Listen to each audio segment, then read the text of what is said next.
Sir திருப்பி அந்த இதுக்கு போயிடுறேன் சார். ஏன்னா அதில் இன்னும் கொஞ்சம் இருக்குது. அதாவது இப்போ நீங்கள் சொன்னதெல்லாம் வச்சு பார்க்கும்போது அல்லாஹ் சுப்ஹானஹு வ தஆலா படைப்பில் இந்த மனிதனை நாம் அழகாக படைத்தோம் அப்படின்னு சொல்கிறோம். அது அந்த சூரத்தில் அந்த வசனமும் வரும். அதுக்கு அடுத்த வசனமே அவனை அந்த உயர்ந்த ஸ்தானத்தில் படைத்தேன், ஆனால் அவனை நான் தாழ்த்திட்டேன்னு சொல்லுவான். அதுக்கப்புறம் அடுத்த வசனத்தில் நேர்வழி பெற்றவர்களுக்கு அல்ல அப்படின்னு சொல்லுவான். ஸோ இதை எப்படி சார் அந்த ஆலிவ் அத்திப்பழம் மனிதனோட படைப்பு அழகான படைப்பாக இருந்தால் அவனை தாழ்த்திட்டேன்னு சொல்கிறேன். இதை எப்படி சார் இணைச்சு பார்க்குறது?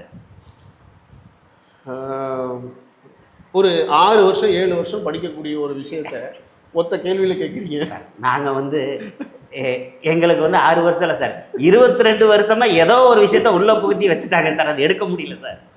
பார்க்குறதெல்லாம் பார்த்து நம்பிட்டு இருக்கோம் சார். இப்போ நீங்கள் சொல்கிறதெல்லாம் கேட்கும்போது நம்ம பார்க்குற பார்வை தப்பு. அதனால் எங்களுக்கும் புரிகிற மாதிரி கொஞ்சம் சொன்னீங்கன்னா இதை வச்சு அடுத்து நாங்கள் பயன்பெற்றுவோம். ஜாகிரும் அல்லாஹ் குர்ஆனில் சொல்லும் பொழுது வானங்களையும் பூமியையும் 6 நாட்களில் படைத்து தனது ஆட்சியை அர்ஷின் மீது அமைத்தான் அப்படின்னு சொல்லி எல்லாம் சொல்கிறான். இது எந்த அத்தியாயத்தில் சொல்கிறான் அப்படின்னு பார்த்தீங்கன்னா அல் ஹதீத் அப்படின்னு சொல்லக்கூடிய அத்தியாயத்தில் இரும்பு அப்படின்னு ஒரு பொருள் இருக்குது, தாது அப்படின்னு ஒரு பொருள் இருக்குது. தாதுன்னா அந்த பொருளை நீங்கள் புரிஞ்சுக்கணும், தண்ணீரோட தூது பொருட்கள்னு புரிஞ்சுக்கணும். தமிழை இப்படியெல்லாம் பிரித்து பார்க்குறீங்களே சார். சரி, அது தண்ணியோட தூது பொருட்கள் என்ன சொல்கிறாங்கன்னா அர்ஷ் எதன் மீது அமைந்திருந்தது அப்படின்னா தண்ணியில் அமைஞ்சிருச்சுன்னு சொல்லலாம்.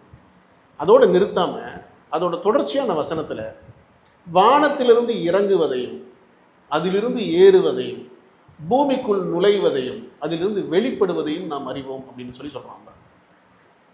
நம்ம உடம்புல 12 பாதைகள் இருக்கு.